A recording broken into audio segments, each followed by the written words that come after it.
கேரளான்னு சொன்ன உடனே நம்ம எல்லாருக்கும் டக்குன்னு ஞாபகம் வர்றது ஓணம் தான் இல்லையா? அந்த பூக்கோலம், அந்த பிரம்மாண்டமான விருந்து, அந்த ஆட்டம் பாட்டம். ஆனா இவ்ளோ ஃபேமஸான இந்த பண்டிகை உண்மையிலே எங்க இருந்து ஆரம்பிச்சதுன்னு நீங்க எப்பவாவது யோசிச்சு பாத்திருக்கீங்களா? சரி, இப்போ இந்த கேள்விக்கு பதில் தேடி நம்ம எல்லாரும் சேர்ந்து ஒரு சின்ன பயணத்துக்கு போலாம். ஏன்னா நம்ம எல்லாருக்கும் தெரிஞ்ச ஒரு கதை இருக்கு. ஆனா அந்த கதைக்கு ஒரு ஸ்டார்டிங் பாயிண்ட் இருக்கு இல்லையா? ஆமா, மகாபலி சக்கரவர்த்திய வரவேற்கிறதுக்கு தான் ஓணம் கொண்டாடுறோம்னு நமக்கு தெரியும். ஆனா அந்த வாமன அவதாரம் நிகழ்ந்து மகாபலிக்கு அந்த வரம் குடுக்கப்பட்டதே ஒரு இடம். அந்த புனிதமான இடம் எது? அதுதான் இங்க முக்கியமான கேள்வி. இதோ அந்த கேள்விக்கான பதில். கேரளால எர்ணாகுளம் பக்கத்துல இருக்கிற திருக்காட்கரை கோயில்.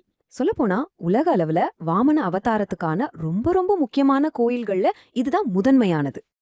ஆமா, நீங்க கேட்டது சரிதான். ஒட்டுமொத்த ஓணம் பாரம்பரியத்தோட இதயமே இந்த கோயில்தான்னு சொல்லலாம். இன்னும் சொல்லப்போனா இந்த இடத்தோட பேர்லயே ஒரு பெரிய ரகசியம் அடங்கியிருக்கு. சரி, அப்போ வாங்க அந்த பேருக்குள்ள அப்படி என்னதான் ஒரு ஆழமான அர்த்தம் இருக்குன்னு பாப்போம். திருக்காட்கரை, இந்த வார்த்தையோட அர்த்தம் என்னன்னு பாத்தீங்கன்னா, மகாவிஷ்ணு தன்னுடைய புனிதமான திருவடிய, அதாவது கால வெச்ச இடம். என்ன ஒரு அழகான பேர் பாத்தீங்களா? இந்த பேரை நாம இப்ப பிரிச்சு பாப்போம். அப்போ இன்னும் தெளிவா புரியும். திருவுன்னா தெய்வீகமானது, கால்னா பாதம், கரைனா இடம். அப்போ சேர்த்து சொன்னா இறைவன் தன் காலை பதித்த தெய்வீகமான இடம். இப்ப புரிஞ்சிருக்குமே.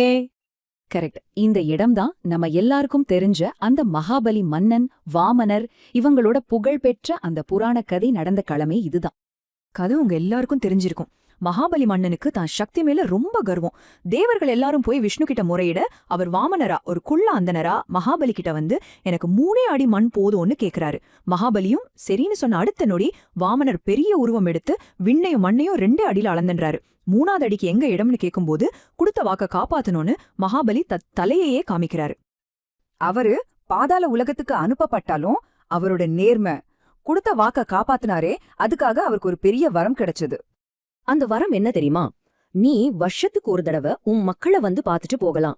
இந்த ஒரே ஒரு வரம் தான் இன்னைக்கு நாம கொண்டாடுற ஓணம் பண்டிகை உருவானதுக்கு காரணம். சரி, அந்த புராண வரத்துக்கும் ஓணத்தோட ரொம்ப முக்கியமான அம்சமான ஓணம் சத்யா விருந்துக்கும் இந்த கோயில்ல ஒரு நேரடி தொடர்பு இருக்கு. ஓணம் சத்யான்னு சொன்னாலே இந்த 25க்கு மேற்பட்ட வகை வகையான உணவுதான். மகாபலியோட வருகைய கொண்டாடுற ஒரு பிரம்மாண்டமான விருந்து இது. இந்த திருக்காட்கரை கோயில்ல நடக்கிற ஓணம் சத்யா ரொம்பவே ஸ்பெஷல். ஆயிரக்கணக்கான மக்கள் ஒன்னா உட்காந்து சாப்பிடுவாங்க. ஆனா அந்த கூட்டத்துல ஒரே ஒரு வாழை இலை மட்டும் எல்லாம் பரிமாறி காலியா வைக்கப்பட்டிருக்கும். அது யாருக்காக தெரியுமா? அந்த விருந்துல கண்ணுக்கு தெரியாம கலந்து கொள்ற அந்த கௌரவ விருந்தாளியான மகாபலி மன்னனுக்காக தான். இந்த நம்பிக்கை ஓணம் சத்யாவோட மட்டும் நின்னு போகல.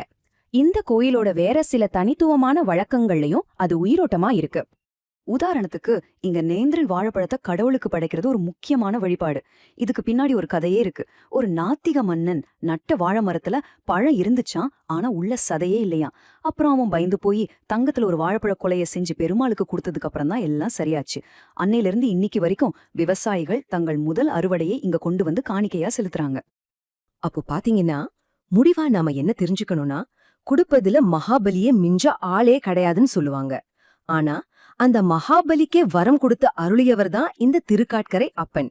அப்போ ஓணம்ன்றது வெறும் ஒரு பண்டிகை மட்டும் இல்ல, அது ஒரு வாக்குறுதி, ஒரு நம்பிக்கை, ஒரு வரலாறு. அதோட பிறப்பிடமே இந்த புனித பூமிதான்.